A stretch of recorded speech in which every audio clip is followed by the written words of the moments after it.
Good morning, everybody. Welcome to, I'm amazed, this session is so full on a Friday morning. This is, I think, a credit to our brilliant panelists. Needs no introduction, but I'll do it anyway. Graham Allison, a professor, Douglas Dillon Professor of Government at Harvard Kennedy School, and also the popularizer of the concept of the Thucydides Trap, which we'll be talking about a little bit today, obviously pertinent to the topic. Here we have Belen Garijo, who's the chair and CEO of Merck. Next to her is Robin Niblett, who used to run Chatham House, now is a distinguished fellow at Chatham House, and I think I've known you nearly 20 years. Anyway, quite a long time. Great to see you. And then Fred Hu, last but not least. When I met Fred Hu, he was running Goldman Sachs in China. That is 20 years ago, actually, this year. And he literally has not changed at all in 20 years. I've got white hair, I'm getting older, but this man has not changed at all. He is now, and has been for quite a long time, the founder and chair and CEO of Primavera Capital, one of the leading investors, maybe even the leading investor out of China, and an old friend. So my name's Jamil Anderlini. I run Politico in Europe, but I spent 22 years of my life living in China, primarily working for the Financial Times. And 3 years ago, I disrupted myself and I moved, I joined Politico and I moved to Brussels. And when I spoke to some of my contemporaries at the Wall Street Journal, New York Times, they were very scornful. And they said to me, Jamil, what are you doing? The news is all in Asia, the news is all in China. Europe is a news desert. And I was a little bit worried. I thought, God, this is late 2021, remember? And I thought to myself, gosh, this is a bit worrying. Maybe they're right. And I arrived and Mr. Putin proved them completely wrong, sadly. And since then, it's been a roller coaster. I'm actually an American who spent most of my life in China, who now lives in Brussels. So who better to moderate the panel we'll be speaking about today, which is the topic of the United States, Europe, and China, the triangle. What does it mean? What does the future hold? With all the changes we're seeing in the world, I think this is a very, very important topic, not least for us here in Europe. So I'd like to turn to you, Professor, first of all. You popularized, you, I guess, invented this idea of the Thucydides Trap. Why don't you, for those of us, many of you will know what this is, but why don't you just very briefly explain what that is? Well, I thank you very much. It's an honor to be on the panel with such a distinguished group. And I think your characterization of it's right, Thucydides had a big idea. And unfortunately, too many people today who don't read don't know who is Thucydides. So just for 1 second, he's the father and founder of history. If you've never read his book, The History of the Peloponnesian War, shame on you. I don't think you should participate in strategic conversations if you're not familiar with him. So that's just a professor's advertisement for a second. As a Chinese friend of mine says, I've the best press agent Thucydides ever had, because there have been more copies of his book, The History of the Peloponnesian War, in Mandarin, sold in the 7 years since I published my book than in the previous 2 millennia. So good for Thucydides. Thucydides' big idea was that when a rapidly rising power seriously threatens to displace a major ruling power, most often this turns out to be a war, and frequently a catastrophic war. So he wrote about the rise of Athens and the fear that this instilled in Sparta. His one-liner, which is probably the most frequently quoted one-liner in Western national security studies, is it was the rise of Athens and the fear that this instilled in Sparta that made the war almost inevitable. I look at this in my book, Destined for War. Last 500 years, 16 times we saw rapidly rising power, seriously threatening major ruling power. 12 ended in war, 4 in no war. A war inevitable? No. Likely? Yes. And if I were taking the situation today, I think if Thucydides were commenting, he would say, more or less, we're right on track. For a war. For a war. This looks like... Between China and the United States. Between China and the U.S. And my old colleague and mentor, Henry Kissinger, who died a year ago, The last 2 years of his life, every couple of weeks, he would call up and say, Graham, I'm hearing more and more echoes of 1914, more and more similarities, because when a rapidly rising power seriously threatens a ruling power, it's like a seesaw of power, and it's shifting. And what does it shift? It shifts my perception. I used to be looking down on you, now I'm looking up. It shifts my psychology. Who the hell do you think you are? Why are you challenging me in this area, this area, this area? It affects the politics. I used to be able to push buttons and something happened. I push the button and now some of the power is drained to you and it doesn't happen. Maybe the contrary of the thing that I thought. So this pattern, as a rising power seriously threatens a ruling power, I mean, it's rooted in even animal and human behavior, ultimately, if you think about it in an established incumbent and a disruptive upstart. And the dynamic is somewhat like it, but in the national situation. I think, to conclude, though, the structure, in my view, and in Thucydides' view, Thucydides was not a fatalist. He says he was right. He wrote this book because people screwed up in ways that they could have done otherwise, and he was hoping they would learn something from it. So the same thing with my ambition or aspiration.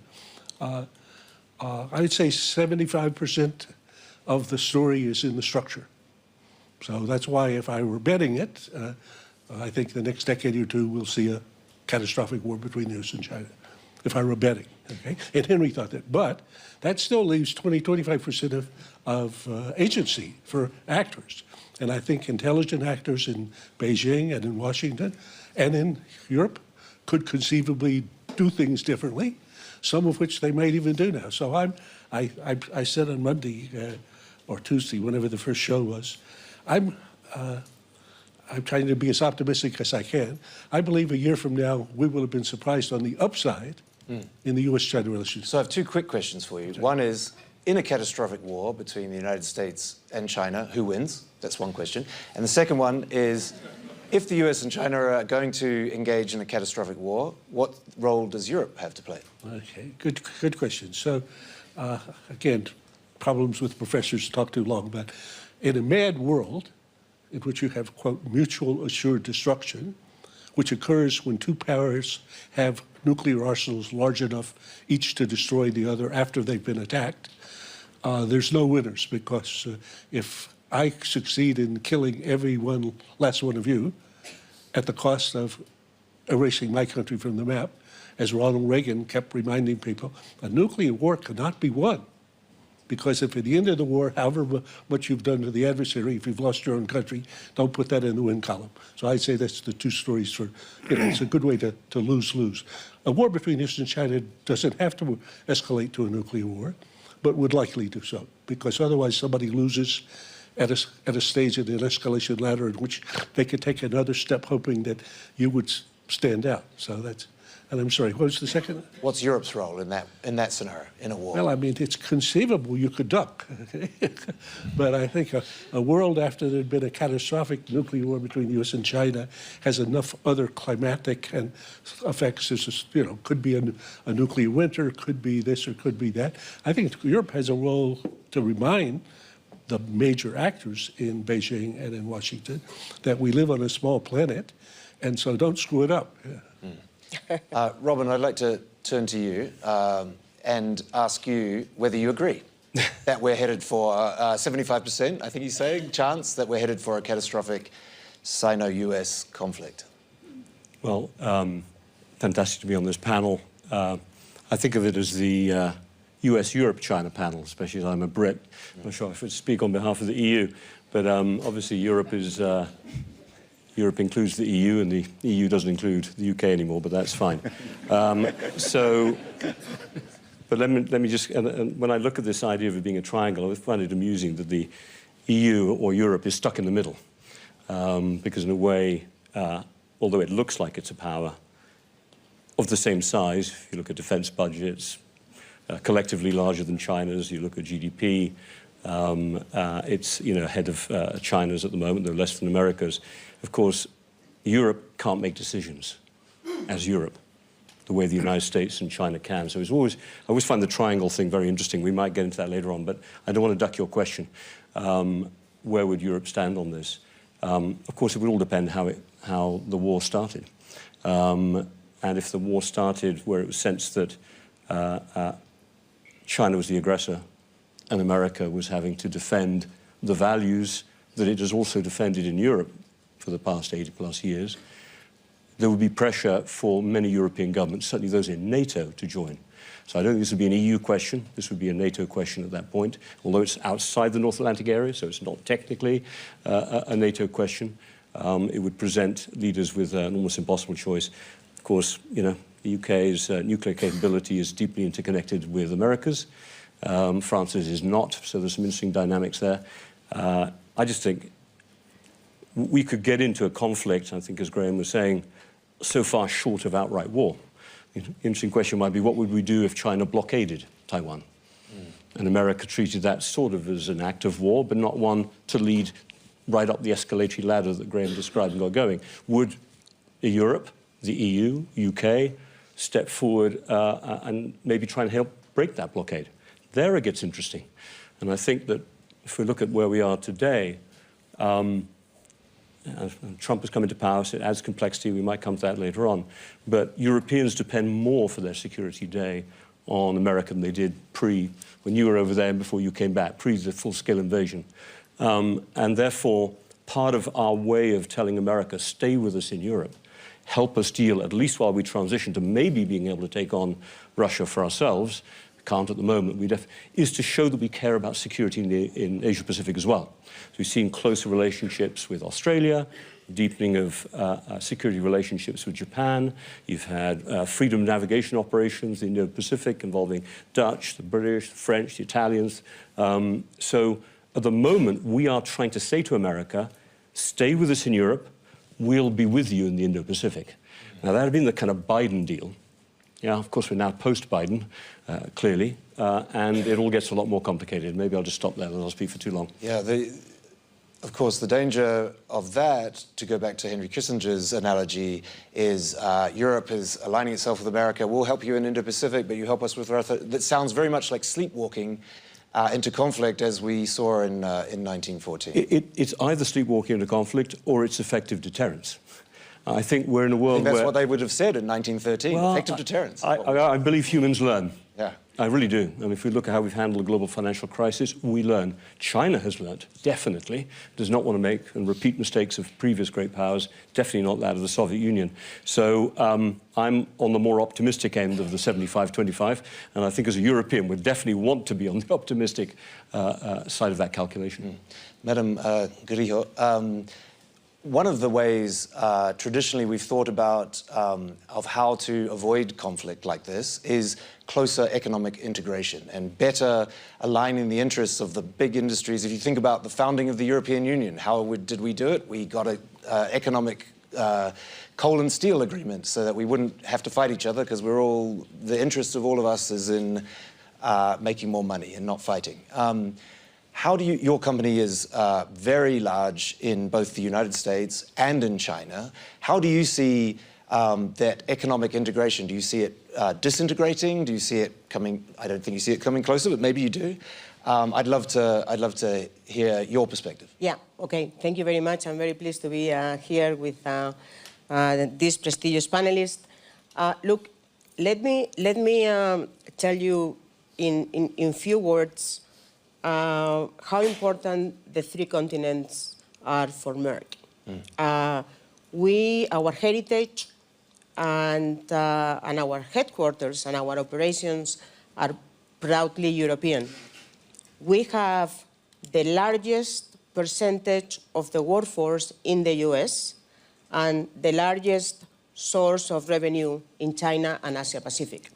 So we are a real global company, right? And we have operated flawlessly in the three continents simply because we have been able to use our strength and our resilience and fully understand the expectations and how to compete in these countries. So Europe, the US, and China are highly interdependent and interconnected. They are competitive rivals, but they are also trading partners, right? And they are, in a way, strategic allies. So I don't think conflict is going to be good for anyone. It's going to cost a lot of money. Absolutely. Starting Especially by for that. Especially for you. No, not for me. Not for me, for the world. For the world. Put it another way, setting aside who's at fault or anything, do you see it getting more difficult to have a position like yours? As you said, main workforce in the United States, main revenue in China, heritage from here. Is that getting harder with Donald Trump's election, with Xi Jinping's turn inward, I mean, and Europe's? What would we say about indecision? Let me put it this way. We prepare for risk scenarios, for all kinds of risk scenarios, because the main topic that we are confronted with at this time is volatility and uncertainty. You know, everybody speaks. We have heard recently Mr. Trump, the president of the Commission, has made major commitment to address big roadblocks on European competitiveness, but this is going to be a multi-year effort, right? Getting Europe more competitive is going to be a multi-year effort, and we need to move with speed and the sense of urgency that is required to catch up on certain topics. Innovation and growth, to generate an environment in Europe that is favorable to the industry and to growth, to future growth, sustainable growth. So is it more difficult for us to compete? The answer is yes and no. I mean, we are operating differently, definitely yes, and as I mentioned, preparing for risk scenarios. But, you know, something that I have noticed during the conference this year is that the tonality, both coming from President Trump and also from the from the President of the European Commission, is actually much more positive on China. Because they need each other, you know, and they are now much more realistic on our ability to enter any kind of de-risking, decoupling, you name it, right? And Trump stated yesterday during the connection to all the audience at Davos that he was expecting to be closer to China, to collaborate with China. Do we believe that or not? It's still to be seen, right? The same has been said by the President of the Commission. So I think, you know, my aspiration, our dream, what we are trying to do in each and every country is obviously use our resilience of having played in China for almost 100 years, in Europe for 356, and in the US for many more, right? To establish our operations with very strong proximity to our customers in order to be able to serve our customers and patients in the best possible way. So you referred to Europe needs to move quickly and get its act together. As I say, I've lived in Brussels for 3 years now. And when I first arrived, I thought I was leaving, China to move to a place with the clean air of democratic freedom. And I arrived and I was like, wow, this is more bureaucratic than communist China. Like, this place moves slowly. And I have a theory that the election of Donald Trump and his sort of animus towards multilateral institutions, particularly the European Union, that is perhaps just the sort of existential crisis that the European Union needs to get its act together. Because we have seen the European Union act at moments of crisis. If you look at COVID, if you look at the Euro crisis, Mario Draghi and whatever it takes, if you look at the Russian invasion, full-scale invasion of Ukraine, these are moments when the very, very slow and lumbering European Union suddenly gets its act together. So would you agree with me, just short answer, would you agree with me that Trump is the crisis that Europe needs to get its act together? I do agree with you that we are acting united in crisis, right? And that is why I believe that the game changer is going to be political willingness. Today, one of the biggest challenges that we have in Europe is the fragmentation and the so-called, I mean, I call it disconnect between the European Brussels level and the member states. Yeah. So what is happening, and I have experienced during the forum, speaking to some of them, is that they realize that they have two hats, right? That they have to be the leaders of their countries and their states and deal with their issues locally, but that they have a hat to lead in Europe that they have to activate very fast. So it takes political willingness to really get the EU Council united in the face of a potential crisis. Yes, I agree. Great, okay, good. Fred, I'd like to turn to you. So this week I've been meeting with some Chinese companies, not as many here as some other years, but I've been meeting with some Chinese companies and some investors based in China. And the mood is not wonderful. When I talk to them, some companies are facing headwinds. There are some investors who are trying to restructure effectively Chinese companies to make them look more American so that they can get different deals. How are you seeing it on the ground as one of the major private investors in China? What's your sense of the relationship and how that affects the economic environment? Well, China at the moment, China has experienced a number of years of uncertainty, economic headwinds. But as we speak, China's economy is picking up, in momentum, in growth momentum. Confidence has been dampened by up to the 3-year draconian zero COVID policies. Some of the regulatory uncertainties, and of course, rising geopolitical tension. None of it is conducive to confidence, right?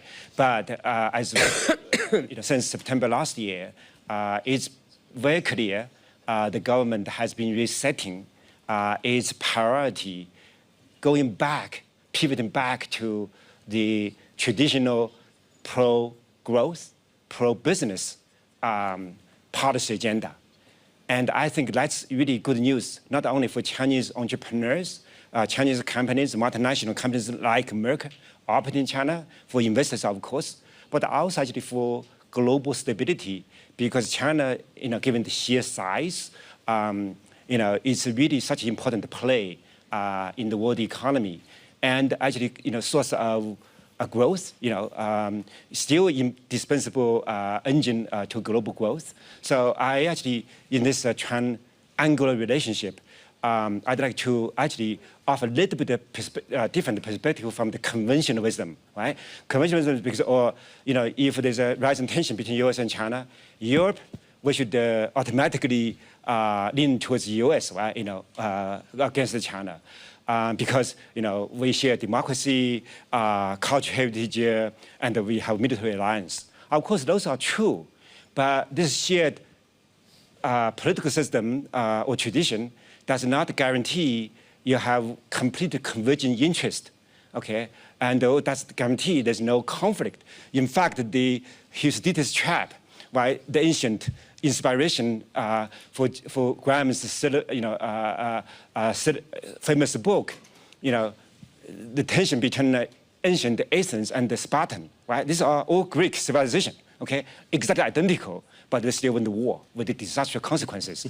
So, I would say right now, for European leaders, political and business, think, especially with Trump too, right? Actually, there are significant divergence in interest.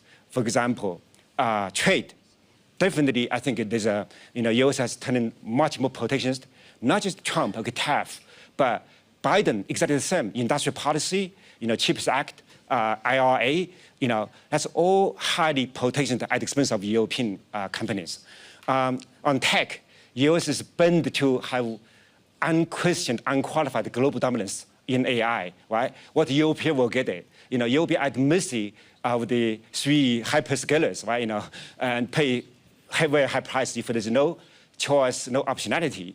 On climate, right? So, Trump, too, is the same, which is definitely moving in opposite direction from Europe and China. On health, Trump has pulled the US out of WHO. I think it's also at odds with the European interest. Let me just, go highlight that there are divergences. I think, for Europe, being the middle, actually is a very good position. You have flexibility, okay? You can Where it makes sense for you, you can work with the US more aligned. Where you can also work with China, right? Of course, you can also compete against China if socio. It just doesn't mean Europe has to blindly move with the US in lockstep. Okay, you not to deprive yourself of freedom, of autonomy, of liberty. So my advice is more like a Charles de Gaulle advice. Okay, Europe should find a way to maintain a measure of independence with dignity, with confidence. That's in the best interest of Europe. And by the way, by extension, it's also in the best interest of the world, because the biggest danger, just again, keeping Graham's warning in mind, is a headlong confrontation between US and China, right? That will be disaster for the whole world.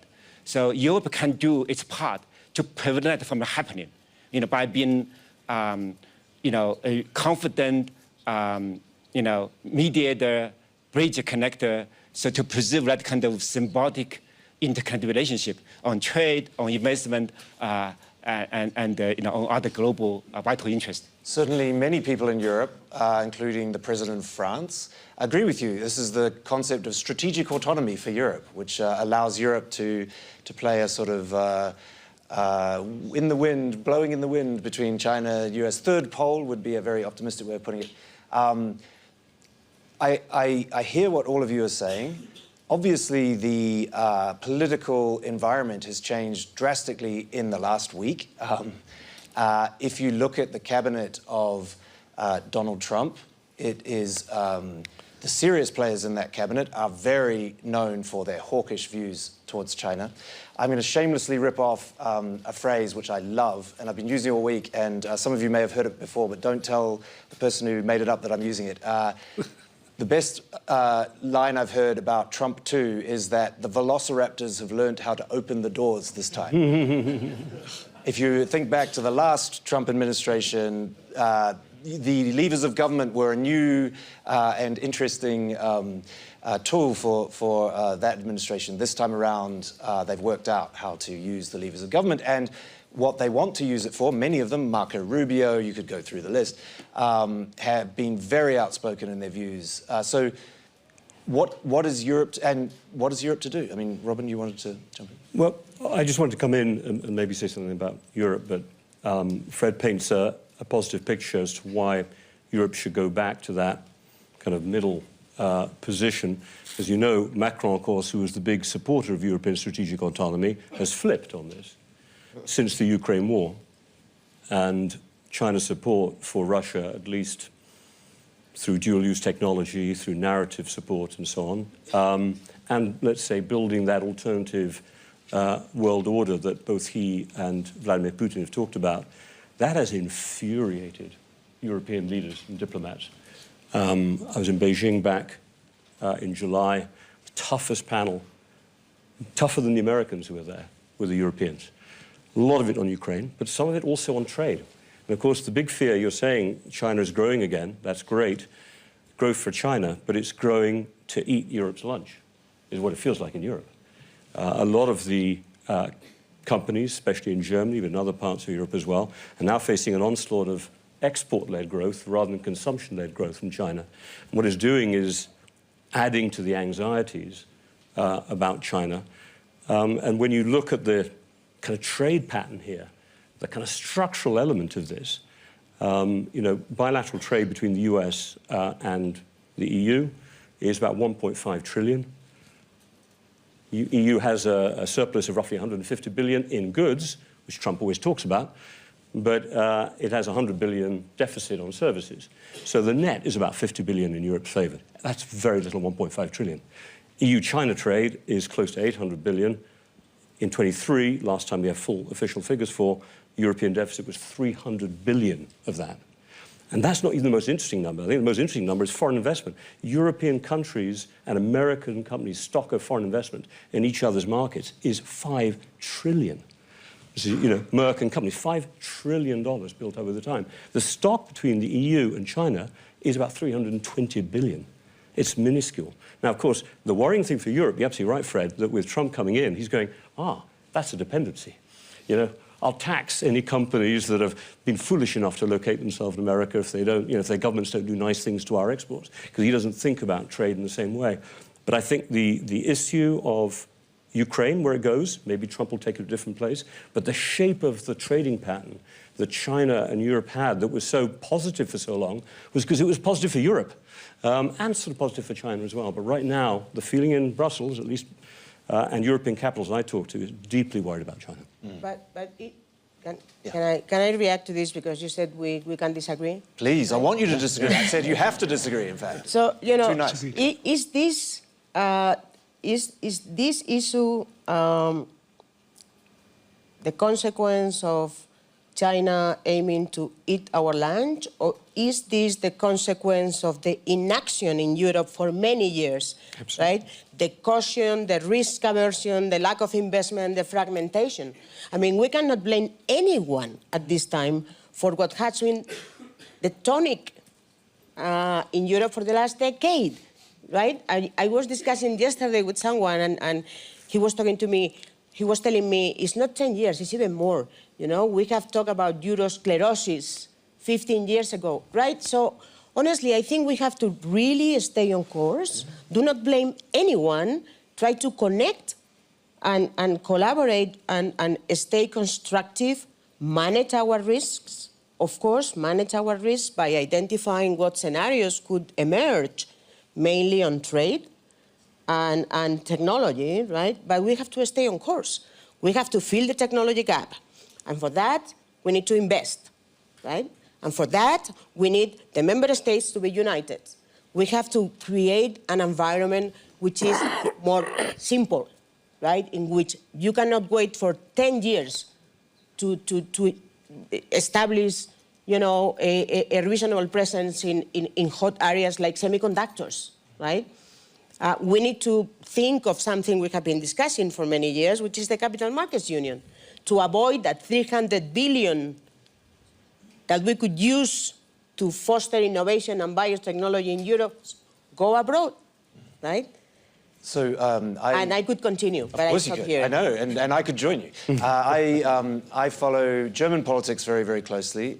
We are owned by Axel Springer, a German company, so I follow it very, very closely. And my argument is that Germany in particular, but I would say it applies a bit more broadly to Europe, made three big bets. Russia for cheap energy, China for big open markets, and America for security. And my argument is those bets paid off for a while and are now big losing bets for Germany. But when I talk to German politicians, most of them, or especially the ones in power for another week or two, I find nothing but nostalgia, nothing but a wish to go back to those three bets. No other plan than please give us back our markets, our energy, and pay for our security forever. It's I don't know who you are talking to, but this is not what I hear in Germany from the people I talk to. The next leadership? Or the current ones? Who obviously, the next. The next leadership is actually... Obviously, there's an election, so we don't know who it is, but we can. Exactly. We shouldn't talk about this because we are in an electoral period. But what I can say, and I have witnessed that, is if there is a country in Europe that has built bridges with China at all times, this is Germany. Well, exactly. But China is now a smaller and smaller shrinking market for the car companies and for others. And anyway, I'm going to let Professor, and then I want to give the audience a chance to ask. So it was a great conversation, and you encourage us to have some contrarian views. Of course, please. A couple. With respect to Europe, I'm as pessimistic as you are.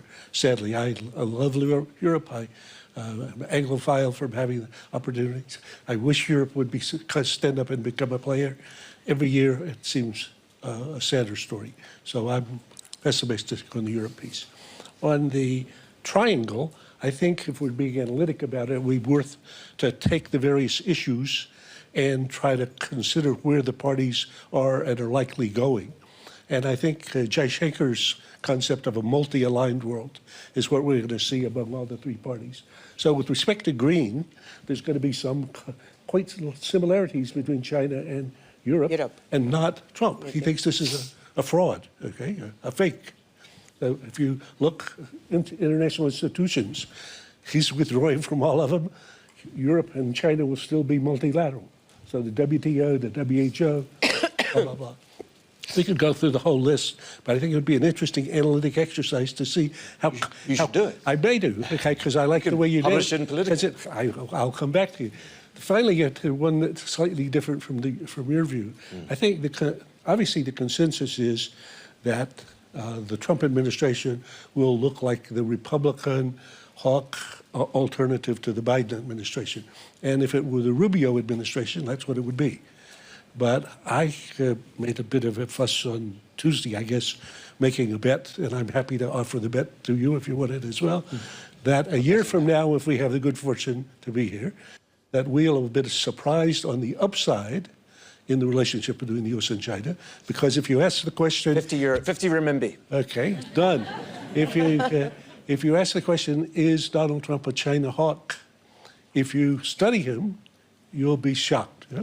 I actually somewhat agree with you. I'd like to give Fred a chance to... So, you're condemning Europe for, or Germany in particular, making three, big wrong bets. I respectfully disagree. Your verdict, right? Germany has, obviously, the biggest economy in Europe and has benefited from being open, right, to trade and, and over the last 20 years, Merck is a very shining example, but, you also mentioned German big auto companies, has been, really, China has been the #1 market, has the #1 source of revenue, #1 source of profits, okay? Last few years, of course, the going is getting tougher.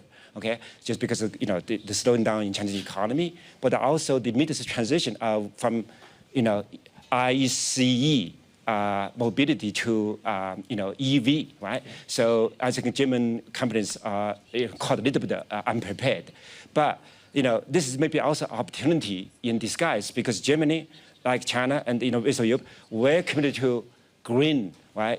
Climate energy transition. That of course, it would be a mistake for Germany or Europe to depend on Russian gas because we need to have renewable energy.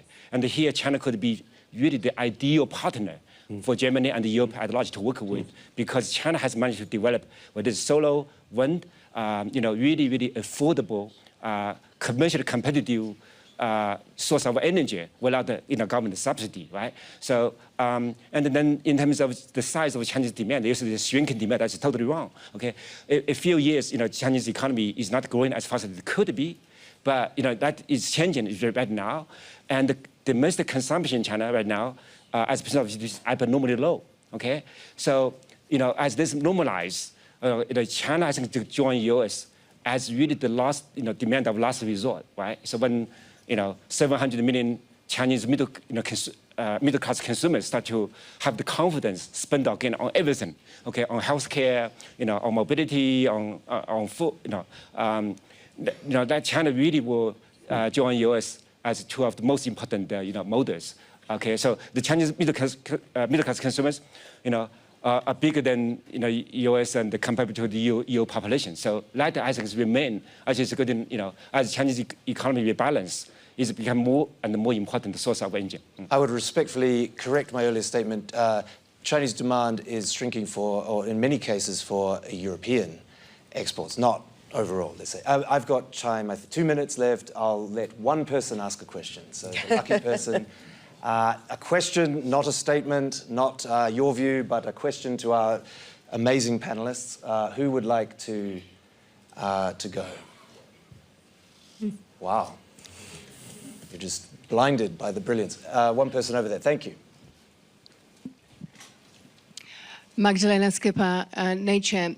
The panel's conversation was representing really mainly the perspective of Europe, to some extent the perspective of the US. What is the perspective of China? I guess it's a question to Fred. Thank you so much. I think China's story is really rejoining the global economy. Right? Really, China lead the way for the global south. Many still have low developing countries, find the path for sustainable economic development to reduce poverty, right? To really increase quality of life. In that, China also realized as China grows, has big stake in the global stability and the prosperity. So yes, I think there are a lot of frictions, differences, but China, I think, is aware of this, the stake, as a responsible stakeholder, and willing to work with the US and Europe, as partners. Here the panel would be perfect if we also have, is US, Europe, China, and the global South, right? But I think, China, I can, definitely, play a more constructive role for global stability and prosperity. We have 17 seconds, so I think that's, unless someone would like to say something very, very short in 15 seconds. Rob. I'm going to be optimistic as a Brit about Europe. I think we will step up on defence. We are already. You can look at the numbers, Britain, France, Germany, others investing in big ways. I think we will be more autonomous at the end of this. We will become, rather than just the squeezed middle, I think Europe might start to have a bit more of an identity, and it is partly in the relationship with the global South. I think Europe has realised Africa is part of its future. And if you look at how the COP29 meeting went, you look at the trade agreements the EU is trying to do right now, it is trying to find a different route that gives me some optimism for the future. And I want to put that down as a Brit. So I'll go on the other side of that bet as well. Fine, go for it. And that's 50 euros. Euros, yeah. Yes. How about, I'd rather do pounds, actually. No. On Fred's comment, I think it's a very important one. I mean, if we try to think of it in terms of the globe, there's 8 billion people. So there's the US, there's China, there's the EU, and there's the global majority. Yeah. Not just the South. Absolutely. They don't happen to have much voice, point. but I think that in the big picture. For another panel. Thank you so much to my amazing panelists. It's wonderful to see you all again, and thank you to the audience.